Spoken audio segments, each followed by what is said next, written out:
Hello, everyone. As Grant said, I'm Claire. So before I get into Thriving Teams today, I would like to acknowledge the traditional custodians of the land where we meet today. So I'm lucky to live and work on the land of the Bundjalung Nation of the Arakwal people. So on the map, you can see my cursor, it's the most easterly point of Australia. So I'm in Byron Bay. And I would like to pay respects to elders past, present and future. So wherever you're dialing in from today, I'd like to acknowledge your First Nations people also. So in the chat, this is going to be an interactive session. So I would love you to type into the chat, where are you dialing in from? So what's your location, but also what's your role in industry, just so we can get a flavour of the different diverse groups of people that are joining us today. Hungary, London, the UK, Copenhagen, Poland, Germany, the UK. Excellent. So from all over the globe, lots in Europe and Melbourne. And Francesco, Grant and I used to work together in Melbourne, so I've moved a little bit further north. So also, while I'm talking, if you can just type into the chat as well what your role in industry is, because I just like to understand if you're in a leadership role or if you're in a people and culture role and the industry that you're working in. So today we are going to talk about some current leadership challenges and trends based on some research. And then we're going to unpack what it takes to build a thriving team. And I'm going to go through the Thriving Teams model with you. And as we go through it, I'd love you to think about how this applies to your team if you are leading a team, or if you are a P&C professional, how it might apply in the context of the work that you do with teams as well. So we're going to share some really practical ideas and also really open to you sharing other ideas or things that you've done to build a thriving team as well. We will leave about 15 minutes at the end of the session for a Q&A, but do feel free to ask questions. We will be looking at the chat through the session as well. So do ask questions as you go, but we will carve out some time at the end to do a Q&A as well. So I'd love you to type into the chat, what has been your biggest leadership challenge in 2023? So we don't need war and peace, but just, in a few words, what's been your biggest leadership challenge in 2023? If you are a consultant or coach, what have you seen as the biggest leadership challenge for your clients?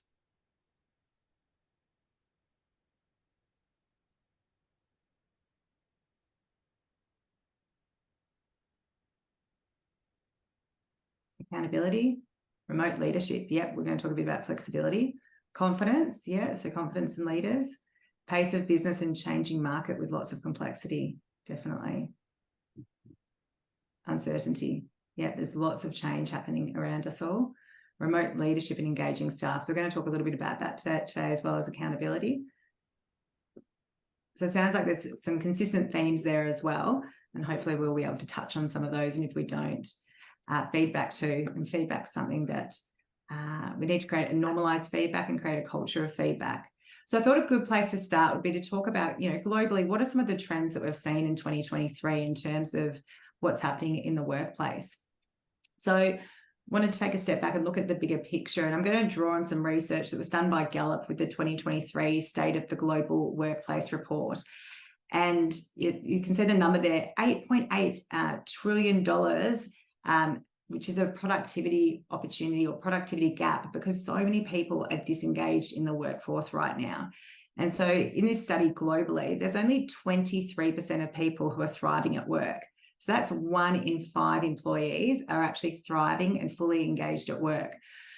So that means that, 4 out of 5 people aren't engaged.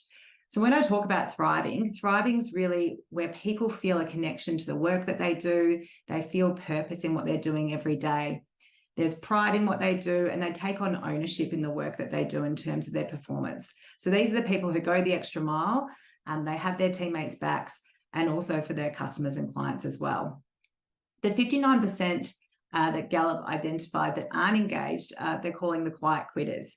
So these are the people who are still showing up every day, they're turning up to work, and they're sort of, filling the chair, they're sitting behind the desk, but they're not actually engaged in the work that they're doing. So they're just cruising by and doing the minimum amount to get by each day. And so these people might just I'm trying to put you on mute, but I don't have that capability, I think, because I'm not host. Are you able to just chuck Danny on mute? So those people are the people who are our biggest opportunity. So even though that they are disengaged, they're the people who, if we as leaders are able to, support these people and address some of the issues that they're finding challenging, we're more likely to shift them to be engaged and be thriving. What's quite interesting with this population of quiet quitters is they're actually the people who are also quite stressed and burnt out as well. And that's because they are feeling quite a bit of disconnection in the work that they're doing. And finally, there's 18% that are actively disengaged. And so Gallup was called these the loud quitters. So these are the people who are super vocal. They're the ones that, can be toxic within a team. They are actively, either undermining leaders or the goals within the team as well. And they can also really, really affect what you're trying to achieve as a leader or as a P&C professional as well. And so what's quite interesting is the role of a leader in influencing the employee experience every day, because we do want to focus on these quiet quitters so that we can make some subtle changes to how we're leading and also how we're actually engaging our teams, so that they actually do feel engaged in the work that they're going to do. So I will spend some time a little bit later talking about some of those practical things that we can do. So retention, and actually retention, interestingly, wasn't something that came up, but when I facilitated a similar topic in Australia, it was definitely one of the hot topics. And 51% of people are actually actively looking for jobs at the moment. And so when they're asked their intention to leave, they're either watching or they're actively looking for a new job. So that is just over half the workforce is actually looking for, a better opportunity. And it's a little bit of the grass is always a little bit greener. So this can be really great if you're looking to recruit at the moment, because there's a lot of people who are active in the market, but it's not great if you want to retain staff as well.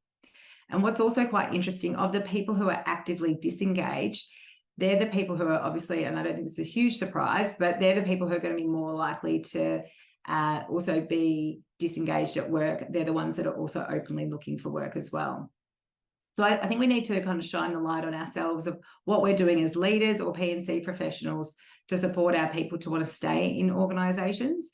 And also, the amount of change that you mentioned before can be a contributing factor. But we also know that 7 in 10 people leave a boss rather than a job. So we do have a critical role to play as leaders within an organisation too. So I think we've gone through these different waves of the way that we work since 2000, since 2020, not since 2000, since COVID. So, back in 2020, everyone, was working remotely and working from home. And we've gone through this stage where we've moved to hybrid working. And just in 2023, more and more organisations are trying to bring people back into the office or bring people back into the workplace. Especially in America. So America, from about July this year, a lot of the big financial services institutions, but also a lot of the tech companies have really tried to enforce and mandate people working on site. So, your Goldman Sachs and your JP Morgans have tried to push people back into the office 5 days a week. And some of the tech companies like Google and Amazon and Meta have also been really, really pushing for their people to be on site at least 3 days a week. And so I think what we need to actually focus on especially going into 2024, is to really think about beyond just hybrid work, but what does actually flexibility look like for an employee? Because from all of the studies, it shows that people are really looking for flexibility, and it might mean different things to different people as well. So going beyond just hybrid, but also thinking about, what does flexibility look like as well? And ensuring that, when we do bring people into the office, that we're connecting with purpose, and that leaders, regardless if their people are in the office or not, they're equipped to have the right conversations and, give feedback and hold people accountable, even if they're not in front of them too. So I know everyone works in slightly different, as we've got consultants through to people that are managing big teams. But in your organisation, or if you're supporting other organisations, how many days per week are employees directed to come into the workplace? If you can just type the number of days.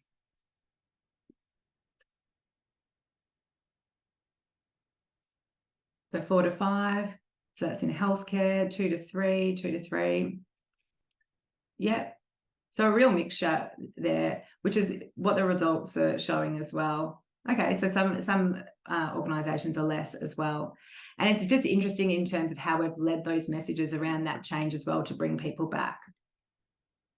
The final, 2023 stat that I wanted to go through is around people's level of stress and burnout. Wellbeing has been a real focus all through COVID and even before COVID. But what's quite interesting is in the Gallup survey, East Asia and US and Canada were equal first in terms of the highest levels of stress. So they've got 52% of employees saying that they feel stressed each day. And unfortunately, Australia and New Zealand, we're known as being very laid-back countries, but we're actually equal second at 47% feeling stressed every day.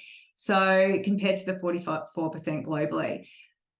There's really, really high levels of fatigue and exhaustion. And what we need to do as leaders is we actually need to think about how we're constructing work. What is the work structure that people have so that people don't feel like they're being burnt out when they're coming to work as well? And also thinking about the work environment, people's workloads, what's happening in terms of, bullying or other things that might be happening in the workplace, such as organisational change, that can lead to stress and burnout as well. What's also interesting is that younger workers and females are slightly more stressed than older workers and males as well. So, it's only marginal, but there is a subtle difference too. Do we know why younger workers? So they, in the report, they suggest it's about connection. It's around connection to work in terms of stress as well. And what was quite interesting is also in the report, they talked about the fact that work location didn't necessarily influence someone's level of stress at work. It was more about someone's engagement that could influence someone's stress level at work. So that was a good question to ask. So it's not all doom and gloom. There is definitely some opportunities and positives into the future as well. And so the statistics did tell us, that we're 3.8, if we focus on engagement, we're 3.8 times more likely to be able to influence someone's stress rather than work location. So often we're thinking about work location in the context of helping someone's employee engagement, but it's not a huge deciding factor. We know that companies that do implement, leadership development programs and follow best practice in terms of leadership are 3.4 more likely to be rated as a great place to work. And the stat I particularly like, because I love working with teams, is that 37% of people say that working with a great team is their primary reason for staying. So we know that if we can build a high-performing, thriving team, that we're going to really be able to shift that 51% of people who are actively looking for a new job. We're more likely to retain our people if we can ensure that there's a great work culture and work environment as well. And there's also a lot of statistics around when we do focus on developing our leaders, we can actually double the rate of engaged employees, which can contribute to far higher earnings. They quoted 147% higher earnings compared to competitors. So we talked about what your biggest challenge was in 2023. Now I'd like to look to the future. What do you see as the biggest opportunity for leaders in 2024, or specifically for you in your role?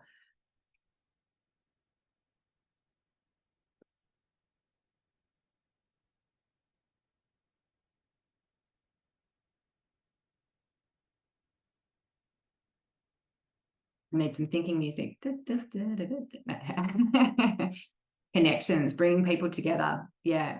I know personally for me, last year I would still have been facilitating, I think, about 75% of my work virtually.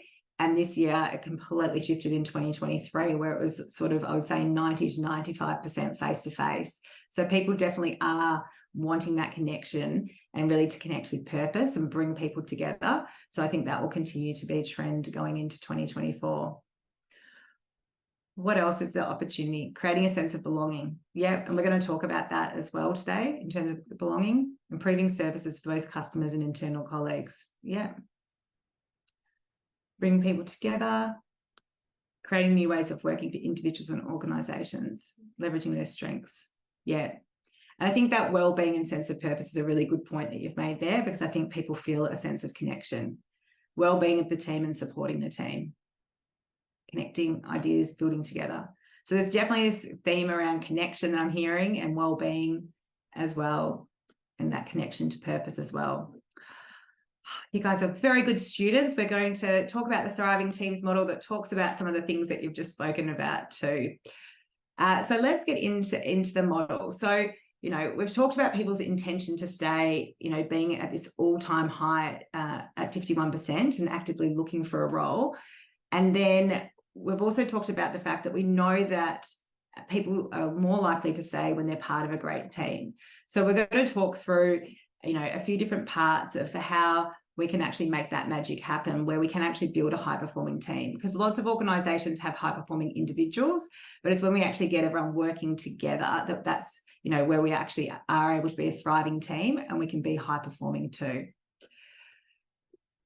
So I think it's important to start with a bit of a definition, like what do we mean by high performing? I think the term high performing team gets thrown around a lot. And so this is, you know, my definition of high performing. A high performing team focuses on its common purpose and goals. Team members work together through strong relationships and shared accountability to deliver exceptional business results. So when we talk about teaming, I think we've got to think about teamwork as actual real work. It's when we're working, you know, through challenges together. It's often through, you know, crises or, you know, big challenges at work that often galvanize a team. But we don't always want to be working in this state of stress as well. We want to also galvanize the team, you know, when it's just business as usual as well. And teamwork, you know, it can be a bit messy and it can be hard because it does sometimes require us to have tough conversations. And sometimes it forces us to feel a little bit uncomfortable and get comfort in that discomfort for the greater good of the team. But I think we can all think about a time that you've been part of a high-performing team. And, you know, it's fun to be part of a high-performing team. It's energizing. It's empowering. You know, it's quite inspiring as well. You get driven and built up by the people around you too. And so, you know, I encourage you to think about times that you've been part of a high-performing team. And maybe I'll get you to type into the chat, you know, what about that team made it so great? So think about the highest performing team you're a part of. What made it so great? You can just type into the chat.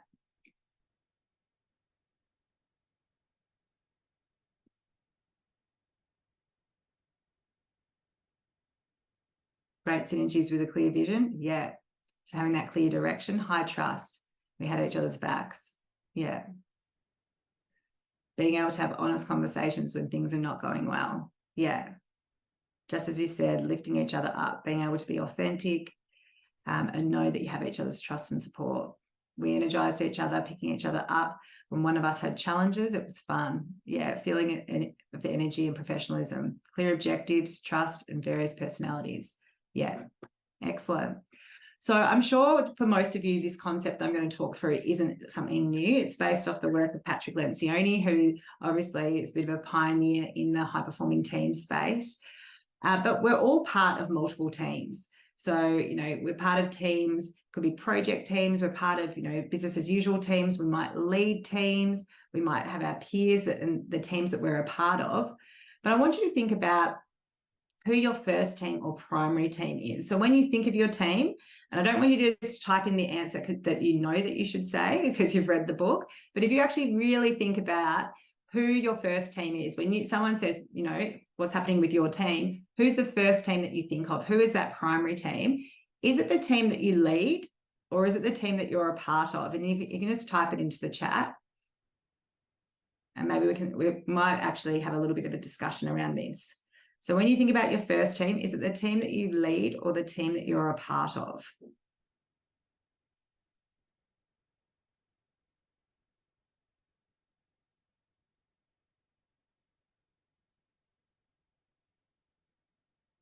The team that you lead, yeah.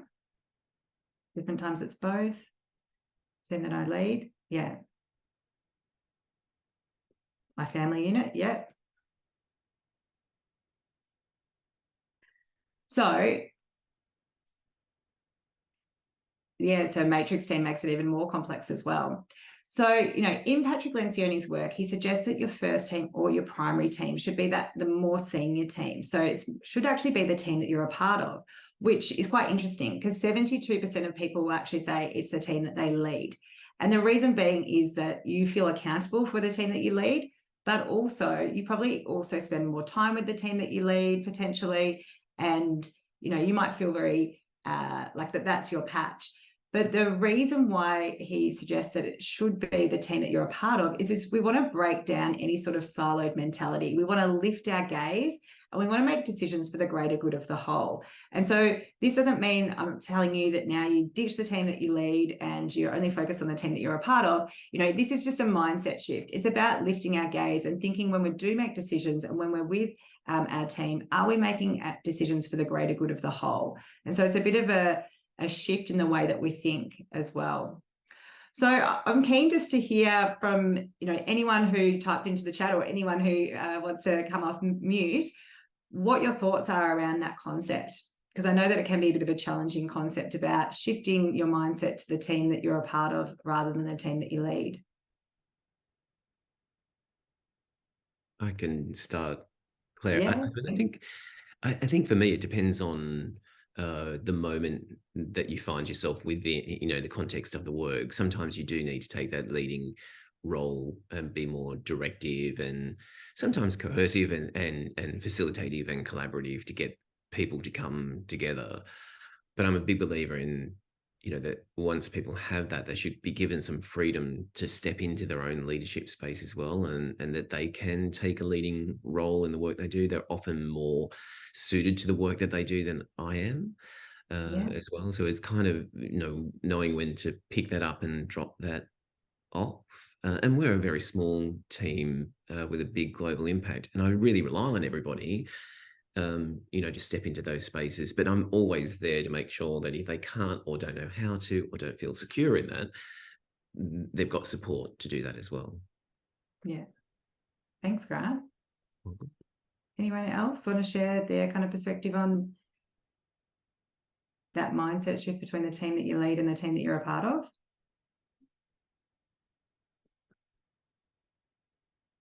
No? All right. That's all right. So let's get into the thriving teams model. So I've developed this model based on a lot of different thought leadership in thriving teams.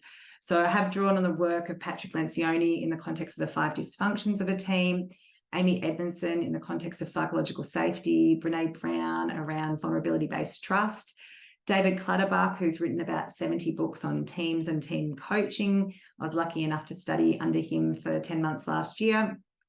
Peter Hawkins, he also, as David Clutterbuck does, speaks a lot about teams being part of complex adaptive systems. We can't be effective as a team unless we're effective with our stakeholders as well. And teams do learn as well as how teams learn as well. And so the model is based off me also working with a lot of teams and a whole bunch of other research. I could bore you, but there was lots of research that went into developing the model. So let's get into it. So there's 3 parts to the model. The first part's around purpose. So this is the why. Why does the team exist? All research on teams always talks about the team having a clear team purpose. The second part of the model is around relationships, how the team works together. How do you build the relationships within the team? And then accountability is about, what will be achieved and by when as well. So the intersections of the model are equally as important too. So we've got connection. So how does a team connect? And we've talked about the fact that connection for a lot of people is one of the key focuses going into 2024. Teams need to also challenge and support each other, but we also need to be aligned not only as a team, but also with our stakeholders too. So I'm going to unpack the model in a bit of detail, and then we're going to come up with some practical ideas that you can adopt with your teams as well. So when we think about purpose, there's probably 4 levels to purpose when we think about it. There's the organization's purpose at the highest level. And so often it's quite clear why an organization exists. And often that's, one of your recruitment strategies as well, or your, part of your EVP. But often it's fairly well articulated, the purpose of an organization. What often gets forgotten is what the team's purpose is. And people might, conceptually kind of know it, but haven't actually articulated it in a way that's really clear, and that each team member has really bought into what that team purpose is as well. The next level is then around, so we've got organization, team, and then we've got meaningful work. People need to feel a connection to the work that they do every day. And then individuals will have their own values, which is about the link from their values to the purpose of what they do as well. And so it's quite important that we connect our teams both to meaningful work and that it's purposeful too.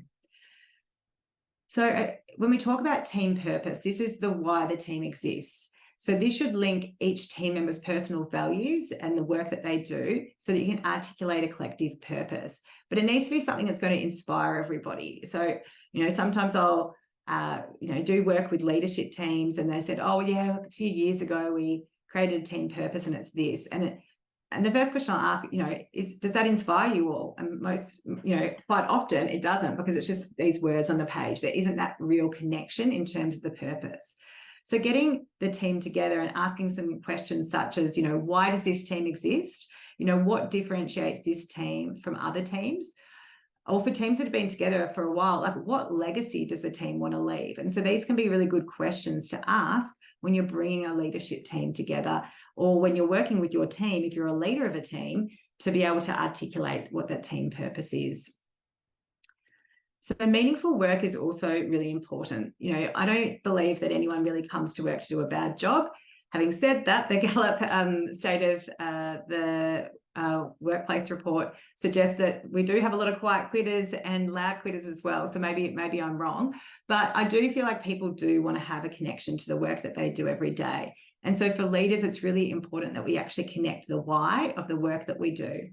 And so when I wrote my book, Thriving Leaders, last year, I interviewed Sandy from Koala. So Koala is an Australian-based company, and they're a bit of a disruptor in the furniture industry. So they created these mattresses that come in boxes, and they're really big in Australia, Japan, and South Korea, and they're expanding into the US and a few other countries as well.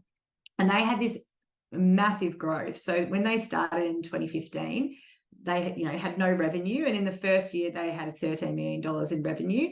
And then when I interviewed Sandy in 2022, they were a $500 million business. So in a really short space of time, in 7 years, they'd grown massively and were really innovative. And you're innovative when lots of other competitors start copying what you're doing as well.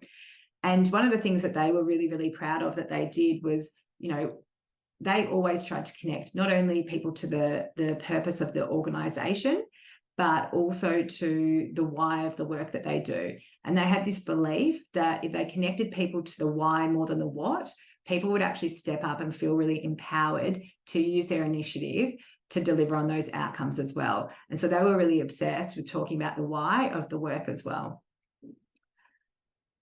So let's talk about relationships, because everyone's spoken a bit about connection, and connection is the intersection between purpose and relationships. But how people work together is really, really critical.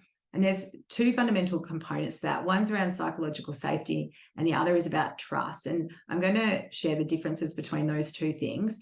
But what the outcome of that is that people do feel like that they belong. And we want to create an environment where people feel safe and like that they belong as well. So Amy Edmondson, she's popularized the concept of psychological safety, and she was actually researching nurses, and she was researching at the time to see the correlation between errors being made and teamwork. And what she thought she'd find was the more effective teams would have fewer mistakes. What was really interesting, though, as she did her research, is that she found that the higher performing teams reported more mistakes. And she was like, hang on a second, what's going on here? So she had to dig into the data to understand. And what she actually found was that people felt safer when there was psychological safety to share where they'd made mistakes or share where they had weaknesses as well. Google in 2012 did this awesome study called Project Aristotle. And I actually would love to do a similar study across a number of different organizations, not just Google, because obviously Google's got its own culture as well. But what they wanted to unpack was, what is the difference between a high-performing team and a team that's just coasting along? And so they did a study to look at their 180 highest performing teams to work out, like, what is their secret sauce? Like, what is it that they're doing? And the number one thing that they found was that the teams that were high performing did have psychological safety. So psychological safety is our ability to be able to take interpersonal risks when we're with the group or with the team. It's where we can show our vulnerabilities and we can share our weaknesses, and we don't feel like we're going to be reprimanded for doing that. So for leaders, we need to be able to create a space where people feel like they have a sense of belonging and where they feel that they can actually, be psychologically safe as well. I just want to share the difference between psychological safety and psychosocial safety, because they get used quite interchangeably, and there's a very subtle difference between the two. Psychological safety is more about interpersonal relationships. It's about communication and the culture that happens with a group or a team, whereas psychosocial safety is more about your work structures and the well-being of your team based on, your policies, your practices, and the way that you work. So they're very heavily interlinked, but there is a subtle difference in terms of the difference between the two as well. So trust. So trust is a foundational pillar of any high-performing team. So the difference between psychological safety and trust is trust happens on a one-to-one relationship level. So you'll notice that within a team, there'll be different levels of trust with different relationships. Psychological safety is that group norm that happens when you're together as a group. And so you can observe trust in the relationships you have with other people, but you can also see trust in interactions that happen with other team members as well. So Lencioni, in his famous triangle with the foundations of a high-performing team, talks about trust being that foundational pillar. And I really do think it is the foundational pillar, but it's about more than just, having each other's back. It's about vulnerability-based trust. Doesn't mean we have to share our deepest, darkest secrets with each other, but it's really about, knowing that we can build relationships on a one-to-one level, and that people actually, see you feel seen, you feel heard as well. And trust often builds when we spend more time together, but I'm going to share a couple of tips of how you can kind of fast track building trust with a team too. I might just pause for a moment. Is there any questions or comments based on what I've said so far? No? All right. Let's talk about accountability. One question from me. Sorry, yep. Claire, sorry, I can't help myself. No, if go you for talk it. about trust being I suppose in a team sense, it is the relationship between individuals, that connection. But what about trust more broadly in the organisation, in the society, in the community around us, and how does that affect people turning up, I suppose? Or is it quite different, do you think, to the concept that you're talking about? Well, if I understand the question correctly, like when I think about team-based trust, I think of it as more of a one-to-one relationship level. I do think when we talk about alignment with stakeholders, there's a relationship element to it as well, and there are external factors. But I guess it's, a team will struggle to be high performing if they don't trust the organization's decisions, or if they don't trust the high level leaders, or, so I think there is other levels of trust that impact a team's trust as well. Yeah. Okay. So I'm not sure if that answers your question. Yeah, it does. Yeah. Thank you. Yeah. All right. Let's talk about accountability. So accountability is an interesting word. I think personally, I find it being a really positive word, because I think if someone, gives you accountability, they trust in you. It should be a privilege, and it should be, that someone actually trusts that you can actually get something done as well. But sometimes in some organizations, people look at the word accountability and they think about blame. They think about, being micromanaged, and there's some negative connotations that sit with that. But when we think about it in the context of teams, it's really about having a clear direction and expectations about, what is going to be achieved by the team. And high-performing teams can hold each other accountable. It's not about the leader just holding the team accountable, but it's really hard for the team to hold each other accountable if they don't have strong relationships, there isn't trust and psychological safety, or there isn't a clear direction as well. So you need those other pieces in place to be able to hold each other accountable, because otherwise, egos and politics can come into play as well when we do hold each other accountable, or it's not done in the most constructive way. So teams need to have a really clear direction and North Star that they're working towards as well. And so if team members are involved and can co-create what that direction looks like, they're going to have a lot more buy-in to the decisions that are made as well. But a team needs to have a clear direction. So whether that's a strategy or goals or whatever the ways of working are for your team, we need to clearly articulate what the direction is for the team and have that clarity of, who's accountable for what as well. I've sort of already alluded to this, high-performing teams do hold each other accountable. They, call things out. It doesn't mean that we're shirking on the leader's responsibilities. The leader still does need to hold their teams accountable too, but high-performing teams, really do want to depend on each other. And so, there is value in having transparency of work, because there is value in having that peer pressure. And I say peer pressure in a positive way, because people are more likely to achieve things when there's visibility, because people don't want to let each other down as well. So high-performing teams do have those difficult conversations and will hold people accountable and give each other feedback too. So when we're looking at the intersections, the intersection of purpose and relationships is around connection. So when we think about connection, it's about having some really clear and simple team processes or ways of working. We want to make sure that when we're meeting with purpose. We're really clear about how effective those meetings are as well, and we review those quite regularly. I would say at least quarterly, checking in on how effective our meetings are, and being really clear about what the purpose of how we meet. Is it for information sharing? Is it to problem solve? Is it to collaborate? And being really intentional with, what we're coming together and what we are trying to achieve when we do come together as well. But it goes beyond just meetings as well. We do collaborate, and there's ways of working that aren't written. It's just how we get things done, whether that's, how you interact and communicate through phone, face-to-face, Microsoft Teams, or formal email. It's what are the ways that you do interact and collaborate and come together as a team. But teams do need to get to know each other beyond the work, and we need to connect, on a human level and discuss things beyond just the work that we do every day. And so we want to create this sense of togetherness and connect our teams as well and get to know each other. I'm not saying that we need to be friends by any means. It's more about us actually just getting to know people as individuals as well. And high-performing teams do communicate regularly, even if they don't have the luxury of FaceTime. And often, teams aren't even geographically located in the same place as well. But it's also about how the team's together when they're not together. So how does the team talk on behalf of each other? How do they represent each other's patches and speak positively, or on behalf of someone else's area too? So high-performing teams, do need to have healthy, challenging debate and challenge and support each other as well. So when we talk about healthy, challenging debate, I know Lencioni talks about engaging in unfiltered conflict, and a lot of people, feel a bit nervous depending on your relationship with conflict, and often people feel like teams shouldn't have conflict.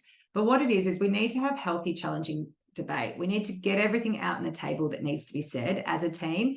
We don't want our teams to agree. We want people to disagree, because we know that that's how innovation happens. But often we need to have psychological safety in place to be able to really constructively challenge each other, and do it in a respectful way as well. So we do want to disagree, but then we will talk shortly about alignment, because we do want to make sure that we align to the decisions that we make as a team. We often think about learning as individuals. We often think, individuals learn, but teams learn as well. Teams learn, they come together, they support each other, but they also learn from their mistakes. And I think the thing that's quite interesting when we look at high-performing teams is they have a really strong learning culture. They reflect on their mistakes, they look at the lessons learned, and they actually adopt those into their way forward as well. And so really reflecting on, what is that learning loop or learning culture that you have within your team, and is that high performing or not? So the intersection between purpose and alignment is around, purpose and accountability is alignment. So we want to have alignment of goals, and we really want to get that commitment to the way forward as an organization too. And so we want our teams to align, but we also want our stakeholders to be aligned too. So there's a couple of really telltale signs of when a team perhaps isn't aligned. So it could be teams leave a meeting and they're both, everyone's been in the same meeting, but, maybe there's a few different versions of what's been agreed. So that's one indication that there isn't alignment as a team. Another indication could be you might leave the team that you're a part of from a meeting, and you might go back to your team and you might communicate something like, we're doing this, but what I really think is this. And that demonstrates that you're not actually united and a united front, and you're not aligned as a team. It's okay to have different views, but once you've made the decision as a team, you need to be aligned to that way forward as well. And finally, we want to have alignment with our stakeholders. So this is, to do with the fact that we can't be successful unless the whole is successful. And there's such a huge interconnection between teams being successful, as well as, with partners and clients and stakeholders too. And so thinking about, what are those stakeholder expectations? And sometimes they might be conflicting expectations we have from stakeholders too, but how do we actually get alignment with stakeholders in terms of those expectations and ensure that we have strong relationships as well? So I might pause before we go into some ideas. I know that I've probably talked a little bit longer than I expected to, but is there any questions or comments about the model? No? All right, so let's talk through some ideas. So, because hopefully as you're hearing this, whether you're thinking about the team that you lead or the team that you're a part of, or even with the clients that you might work with, think about some of the areas that maybe are working really, really well, and maybe think of how you can leverage those further, but then also think about the areas that you might need to improve too. And I'll go through some ideas that you might want to capture. Feel free to type into the chat as I'm going through some of my ideas, things that you might do in terms of best practice that you can share with others that are on the call too. So, if purpose is an area that you think you need to focus on, get your team together and get everyone to work together to create just a clear statement that binds the team together. What is the purpose of the team? I've just mentioned a couple of questions about, asking why the team exists. I've facilitated this with many leadership teams before. We have had an awesome brain dump of words on the screen. People have tried to use ChatGPT. We've found that if we actually use our own words, we come up with a better solution. So we can't throw to AI. I might get corrected in the future. But actually getting people to really, share some of their values, put those words up on a whiteboard, and then kind of wordsmith it till you get to that statement. And you want to keep that statement front of mind. So put it on agendas for meetings, make sure that we're revisiting it regularly. Another thing that you might want to do is actually articulate what the team's values are based on areas that might be lacking. So you might realize that as a team that, we're not challenging and supporting each other, and we're not holding each other accountable. So you might actually create a team value around that, and you might monitor that in the meetings that you have with your team. Often having a meeting observer in a team meeting can help, and rotating that role too. In terms of relationships, a great place to start, and I couldn't go without plugging Facet 5, because I do use it with all my teams that I do work with, is using Facet 5 and the Teamscape reports, a really great tool to start a discussion. It starts a discussion about understanding and valuing each other's similarities and differences in terms of personality. It not only builds self-awareness, but it just builds awareness of where someone else in the team is coming from. And it helps have discussions about, how do we reach agreement and resolve disputes? How do we actually challenge and support each other? How do we arrive at decisions? Are we deflecting to the leader, or are we actually collectively making decisions as a team? And so it's such a great tool to use to start a conversation about what's working well with the team and where you can improve, as well as just understanding and valuing each other's differences. In terms of psychological safety is a really interesting one, because you can't, as a leader of a team, to say, how psychologically safe do you feel? Because chances are, if people aren't feeling psychologically safe, they're probably not going to tell you. But, asking questions like, how could we feel safer as a team? Or, and collectively coming up with some ideas. Role modeling vulnerability as a leader as well, and sharing when you've made mistakes, or sharing when you don't have the answer, and being transparent about that. It role models the fact that we don't always have to be perfect or always have the right answer as well. Also building relationships in terms of trust, beyond Facet 5, getting people to share personal stories. When you've got a bit more time together, deep diving, getting people to share particular career defining moments for them. But at the start of every meeting, spend the first 5 minutes talking about stuff that's not work related. There's a great book called The $1 Billion Coach, and he coaches, Google and all these amazing companies. And he gets the executives at those companies to spend the first 5 minutes talking about unwork related things. So there's 2 reasons to do that. One, you get to know each other on a human level. But the second reason is that every single person, even those more introverted people, have had the opportunity to speak. So then they're more likely to contribute to the conversation that you have because they feel more comfort as well. So, rotate the topic. What's the best holiday you've been on? What's the worst holiday? What are you binging on Netflix? I love this one. If I opened up your car boot, what's the weirdest thing I'd find? Just whatever the topic is, people only get, less than a minute to speak, but it's just a way of getting to know each other and kind of rotating what you talk about as well.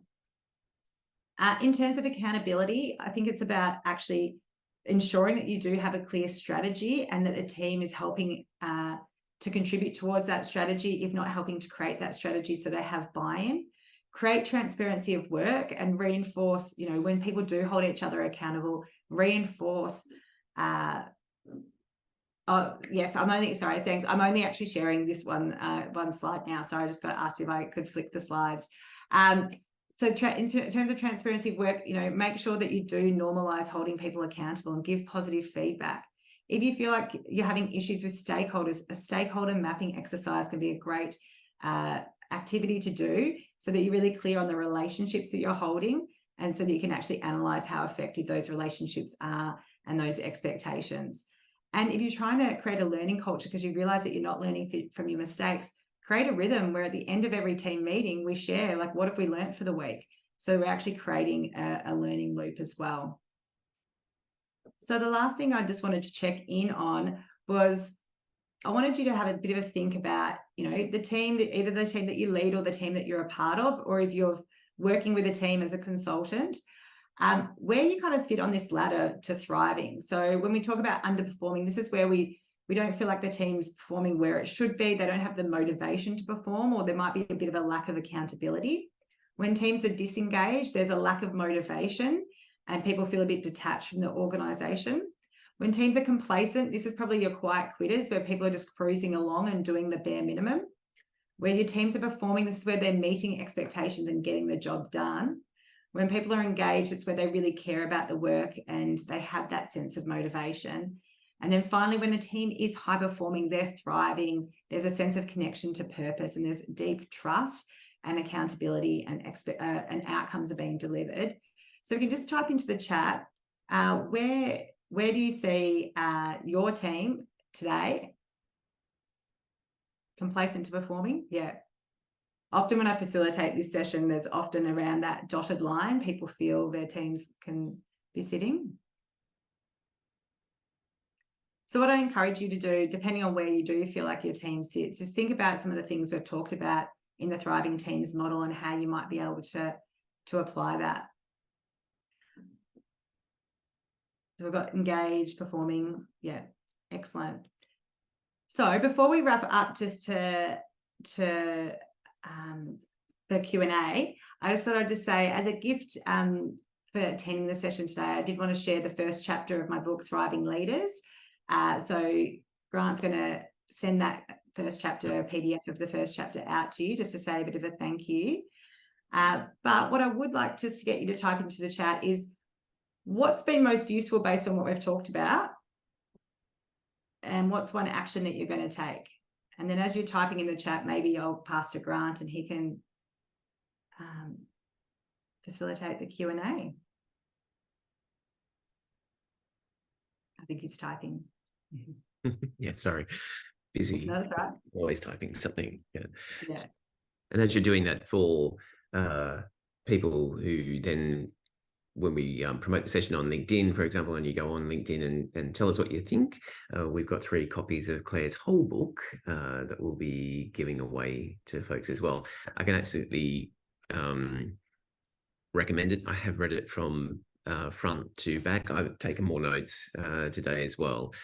So if you're looking for something that's really quite practical, works around that model, the model does work. It's simple enough, but more complex enough for it to touch on all the aspects of the team. So if you're looking for we'll give you the first chapter, but if you're looking for more, then we encourage you to go on LinkedIn when we post about the session and tell us what you think. And you'll go into the draw for one of these, I should say. Awesome. Great.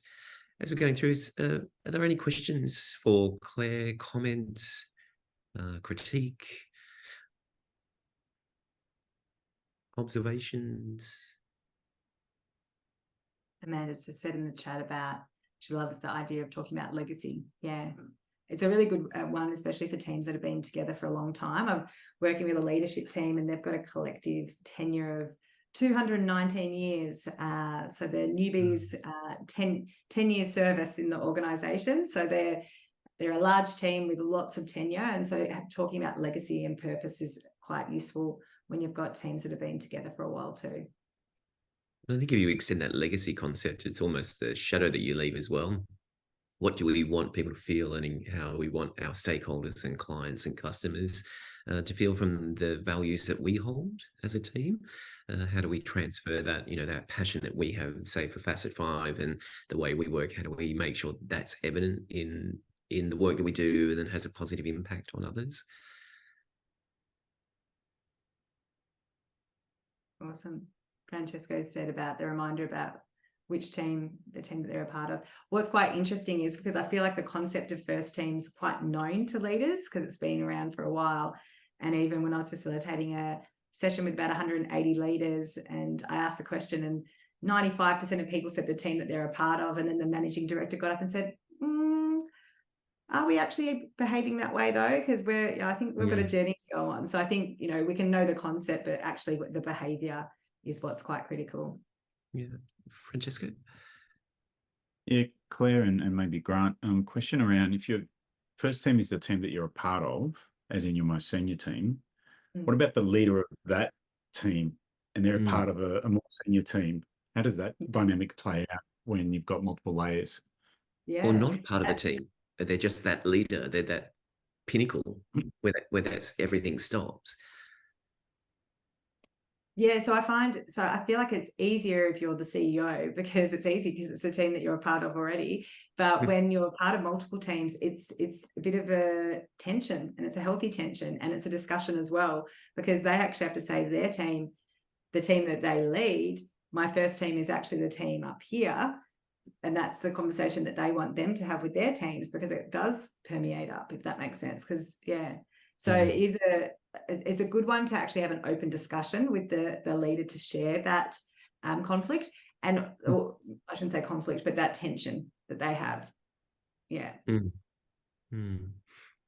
be interested in your view then, where it does stop, where you've got that individual at the top who doesn't have a set of peers. How do they do that? Do they look beyond their own business then? Do they look to coaches, for example? Who do they then get that support and guidance and connection from? Because sometimes organizations look up, and being vulnerable and having no saying I don't know can unnerve people below them. Yeah. So that pinnacle point can be a difficult spot for some leaders to be in. Definitely. And I think because you want it to be a safe space so that the team feels like that they can be vulnerable as well. But then when you're the leader, what tension does that have? And often having coaches, mentors, or other, often, boards, depends on your board relationship, I would say, as well, can be helpful too. Yeah. It also depends on the culture within the organization and the team.